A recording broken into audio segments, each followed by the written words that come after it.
ഇന്ന് എങ്ങനെയായിരിക്കും നിഫ്റ്റിയുടെ അപ്ഡേറ്റ് വരുന്നത്? ഇന്നലെ നിങ്ങൾക്കറിയാം നല്ലൊരു ഫോൾ ഉണ്ടായിട്ടുണ്ട്, വീണ്ടും നിഫ്റ്റി താഴേക്ക് പോയി. അപ്പോൾ ഇന്ന് എങ്ങനെയായിരിക്കും? അപ്പോൾ അതിന് മുൻപ് ഇന്നലെ നിങ്ങൾ ട്രേഡ് എങ്ങനെയാണെന്ന് കമന്റ് ചെയ്യുക. അപ്പോൾ ഗുഡാണ് ബാഡാണ് ആവറേജ് അതുപോലെ ഇൻട്രാഡേ സ്റ്റോക്സിനെ പറ്റി അറിയാനായിട്ട് യെസ് എന്ന് കമന്റ് ചെയ്യുക, വീഡിയോ ഷെയർ ചെയ്യാൻ മറക്കണ്ട.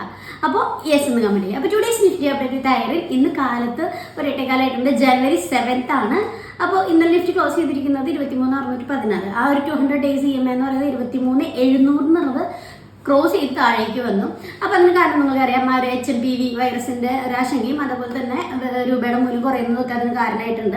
ആ ഒരു വീക്ക്നെസ് ആണ് ഇപ്പോൾ മാർക്കറ്റിൽ നിൽക്കുന്നത്. അതുകൊണ്ട് തന്നെ മാക്സിമം പോവുകയാണെങ്കിൽ ഒരു 23,700 അത് ക്രോസ് ചെയ്യുകയാണെങ്കിൽ 23,800 ആ റേഞ്ച് വരെ പോകാനും താഴേക്ക് ഒരു 23,400 300 ആ റേഞ്ചിലേക്കാണ് നിൽക്കുന്നത്. കാരണം എന്ന് വെച്ചാൽ ഇപ്പോഴും ഒരു ആശങ്കയിലാണ് മാർക്കറ്റ്. അതുകൊണ്ട് തന്നെ അതനുസരിച്ച് ശ്രദ്ധിച്ച് ട്രേഡ് എടുക്കുക. അതുപോലെ ഇന്നൊരു പോസിറ്റീവ് സ്റ്റാർട്ട്, ഒരു ഗ്യാപ്പ് അപ്പ് ആവാനാണ് സാധ്യത. ഇതെല്ലാം ശ്രദ്ധിച്ച് നിങ്ങൾക്ക് നല്ലൊരു ട്രേഡ് ഒന്ന് കിട്ടട്ടെ. അപ്പോൾ ശ്രദ്ധിച്ച് ട്രേഡ് ചെയ്യുക. അതുപോലെ ഇൻട്രാഡേ ബേസിക്സ് തൊട്ട് പഠിക്കാനായിട്ട്, അതായത് ചെറിയൊരു ഫീസും അതുപോലെ ചെറിയൊരു എമൗണ്ട് വെച്ച് നിങ്ങൾക്ക് എങ്ങനെ സ്റ്റാർട്ട് ചെയ്യുന്നറിയാനായിട്ട് താഴെ കാണുമ്പോൾ ഹായ് എന്ന് വാട്സപ്പ് ചെയ്യാം. അപ്പോൾ ബൈ.